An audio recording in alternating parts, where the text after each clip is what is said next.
Welcome back, everyone. Today we're going deep on something I know we're all fascinated by, tech hiring. How do these companies actually go about finding the software engineers they need? Right. We've got these 4 phone calls that give us a really unique perspective. It's like we're flies on the wall in their hiring meetings. Are they super organized or is it kind of chaotic? Well, I think what's really interesting here is we get to listen in on how they're not just looking at resumes, Mm-hmm. but also like how a candidate might actually fit into their company culture and contribute to the specific work they're doing. So it's not just about skills. Right. It's a whole package. I love it. Okay, so in the first conversation, this guy who seems to be running the show, he's going through some resumes with someone who definitely knows their stuff.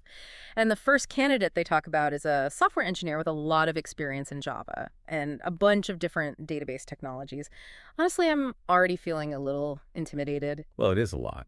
But here's the thing. This candidate they've worked with, Microsoft SQL Server, MySQL, and even MongoDB. And while a lot of companies would be thrilled with that kind of range, the main speaker seems a little hesitant. Oh, that's interesting. Yeah, it makes you wonder, is there a specific database they really need for their projects? Are they working with huge amounts of data where MongoDB would be a good fit? Makes sense. Or maybe they need the speed and reliability of MySQL for some fast-paced web application. Oh, I see what you mean. So it's not just about knowing these different databases, it's also about understanding why one might be better than another in certain situations. Exactly. And then it gets even more interesting. The main speaker, he starts to worry that this candidate might be more of a back-end developer. And they're really looking for someone who can do both front-end and back-end. The full stack developer. Okay. Uh, okay, for those of us who don't live and breathe tech, can you break that down a little? Sure. So imagine your website is like a cake. The front-end developer, they're all about making it look good. Like making sure the frosting is smooth and putting on all those fancy decorations. They're focused on the user experience, the part you see and interact with. Got it. The back-end developer, they're like the baker who actually made the cake. They work with all the ingredients, make sure the structure is sound, the texture is perfect, and that everything functions the way it should. They're dealing with the databases, the servers, all the behind-the-scenes stuff that makes the website work. Okay, so a full stack developer, that's like a baker who can bake the cake and decorate it too. Pretty much. And it seems like this company really needs that kind of all-rounder. Right, because they already have a junior front-end developer and a web designer. Exactly. So even though this candidate has great database experience, it might not be the perfect fit. Right place, wrong time kind of thing.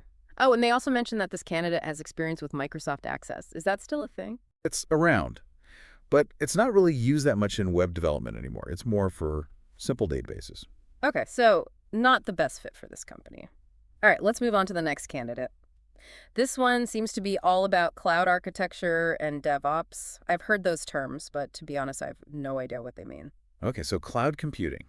It's basically like renting a virtual kitchen instead of owning a physical one. So instead of having your own servers and all that hardware, you're using a network of data centers managed by companies like Amazon or Google. Oh, so it's like you have access to this amazing kitchen with all the latest gadgets, but you don't have to worry about maintaining it yourself. Exactly. And DevOps. That's about streamlining the whole process of creating and delivering your software. It's like having a team of bakers and servers who work together perfectly to make sure that cake gets from the oven to the customer as smoothly as possible. I like it. So what about that CI/CD thing they talk about? Continuous integration and continuous delivery. Yeah. You can think of it like a system that automatically checks your cake for any problems. Huh. Like, a crack in the frosting or a wobbly layer Oh, that's a good analogy. before it gets to the customer. So does that mean our website needs CI/CD? We're on WordPress, right? That's a good question. Since you're hosted on GoDaddy, they probably have their own security and update systems in place. Because we're good. Yeah, CI/CD is usually more important for companies who are building really complex applications from scratch. Makes sense. Okay, next candidate. This one has experience in Ruby on Rails, but the main speaker mentions it's not as popular as it used to be. Yeah, it was super trendy a few years ago. Yeah. But like all trends, things change. So is it totally dead? Not really. It's still used by some big companies like GitHub and Shopify, but it's definitely not the hot new thing anymore. Got it. So going back to this whole full stack developer thing, what would you say are the absolute must-have skills? Well, in this case, this company wants to build new systems from scratch. So they need someone who's really strong on the back end, someone who understands databases, server-side languages, and can build complex systems. Okay, that makes sense. But they also seem to really value communication skills. Yeah, absolutely. They're a small team, so everyone needs to be able to communicate effectively. And that's maybe where that first candidate with all the database experience might not be the best fit. They might be more of a maintenance expert, good at keeping things running smoothly, but not as comfortable building something new from the ground up. I see. So the right skills, but maybe not the right mindset for this particular company. Well, there's so much more to unpack here. It's not just about the tech skills. This main speaker also talks a lot about their approach to marketing and sales, Right. and it's fascinating stuff. Yeah, he's got some really interesting ideas. Well, let's dive into all that in part 2. Sounds good. This guy is a smart cookie. Yeah. You can really tell why his company is doing so well. He's thinking about the big picture. Yeah, he's playing chess while everyone else is playing checkers. And the best part is he's totally willing to share his secrets. In one of these conversations, he lays out his whole marketing approach, and he uses this brilliant analogy of fish ponds. I was hooked. Yeah, the classic marketing funnel visualization. You can picture it right. A series of ponds. Each one represents a different stage in the customer journey. At the top, you've got the widest pond. That's everyone who might be interested in what you have to offer. Then, as you move down to the smaller ponds, some of those fish swim away. Maybe they weren't really that interested, but the ones who stay, they get more and more engaged until you reach that final pond Oh. where you've got your loyal paying customers. Okay, that's a much better image than a boring old funnel. So how does our tech CEO fill those ponds? Well, it's got a pretty multifaceted approach. First, he casts a wide net with YouTube ads to drive traffic to the company website. Get those fish swimming towards the bait. Exactly. Then he offers a freebie, a TOEFL vocabulary book. A vocabulary book. I don't get it. It might seem a little random, but it's a clever way to figure out who's actually serious about learning. Those are the kind of people they want as customers. So it's like a little taste test. Right. See who's hungry for more. And then once they've got those leads, They reel them in with online consultations via Teams. for the personalized sales pitch? Yep. But what I thought was really interesting is how focused he is on that bottom of the funnel, that final pond where the sales actually happen. Right. And he does that in 2 ways. First, he tries to widen the top of the funnel, reach more people with those YouTube ads. And then he works on increasing conversion rates, making sure more of those people who enter the funnel actually end up buying something So it's about getting them in. and keeping them moving. Now here's where I got a little confused. He seems to have mixed feelings about those YouTube ads. Like, he believes in direct sales, but he's not so sure about content marketing. Yeah, that is interesting. It's like he sees the value in both, But maybe not in the same way.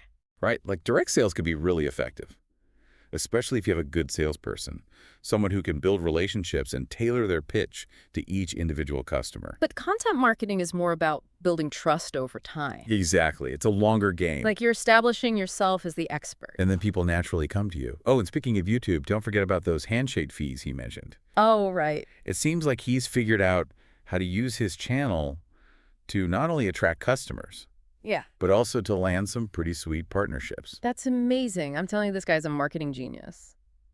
And a generous one at that. Yeah, he's definitely got a lot of insights to share. Oh, and remember when he was talking about pricing? Yeah. And how little things like pricing something at $499 instead of $500 can make a big difference. Oh, yeah. The psychology of pricing. It's fascinating. I mean, come on, it's just $1. I know. But our brains are weird. We tend to read from left to right. So seeing that 4 as the first digit, and it makes it feel like a much lower price, Oh, wow. even though it's barely any different. Crazy. But he also makes a really good point about service, especially in a market where a lot of products are pretty similar. Yeah, service can be a huge differentiator. It's like saying, yeah, all fishing rods might look the same, but mine comes with a personal guide who will teach you how to catch the biggest fish. That's a great way to put it. It's about the whole experience. Exactly.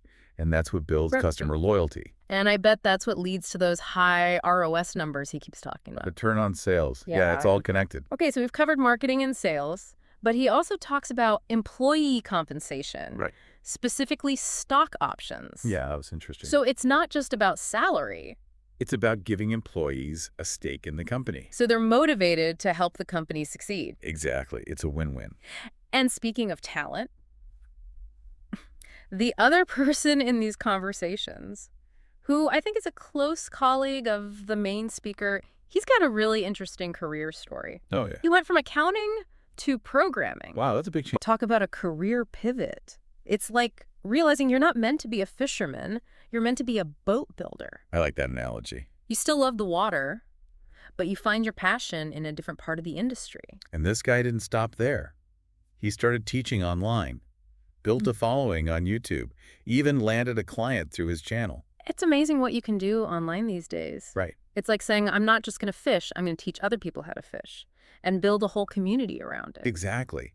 And what's really interesting is how he talks about how those algorithm changes on YouTube impacted his reach and how his audience ended up being mostly women, even though he's talking about tech. Which is still seen as a pretty male-dominated field. He's just to show you, you never know who's out there looking for the information you have to share. So true. This has been such an insightful deep dive. We've covered so much ground, from resumes to marketing to career paths. Yeah, it's been a whirlwind.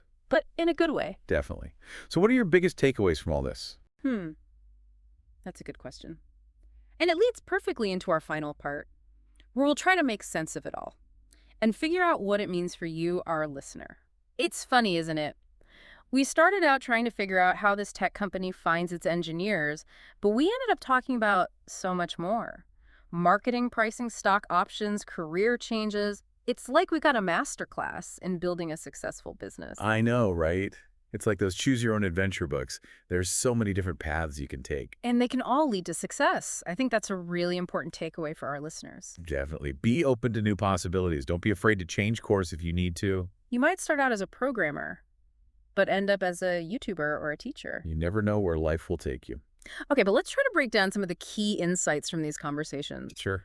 What do we want our listeners to remember? Well, first of all, I think we got a really good look at what it takes to be a successful entrepreneur. This guy, he really understands his customers, and he knows how to build a product that they'll love. And he knows how to sell it. Right. Remember that fish pond analogy? He's not just trying to attract customers. He's creating this whole experience for them. From the first moment they hear about his company to the moment they become loyal repeat buyers. Yeah, he's really thinking about the entire customer journey. And he treats his employees the same way. Right. He wants them to feel like they're part of something bigger, like they have a real stake in the company's success. That's why he's so big on stock options. It's not just about the money. It's about creating a sense of ownership. And that can be really motivating for employees. And it can help with retention, too. Absolutely. Nobody wants to leave a company that's doing well, especially if they're going to share in the profits. Oh, and speaking of careers, we can't forget about the other guy in these conversations. The one who's switched from accounting to programming. It's such a great example of how you don't have to be stuck in one career path. If you're not happy, We could change. don't be afraid to try something new. And if you can find a way to share your knowledge with others, like through teaching or creating content online, that's even better. Right. You never know who you might inspire. So true. Well, I think we've covered just about everything. Yeah, I think so. This has been a really fascinating deep dive. I agree. We've learned so much about tech hiring. And about business in general, It's been a wild ride. but a fun one. Well, that's it for this episode, folks. Thanks for joining us, and keep diving deep.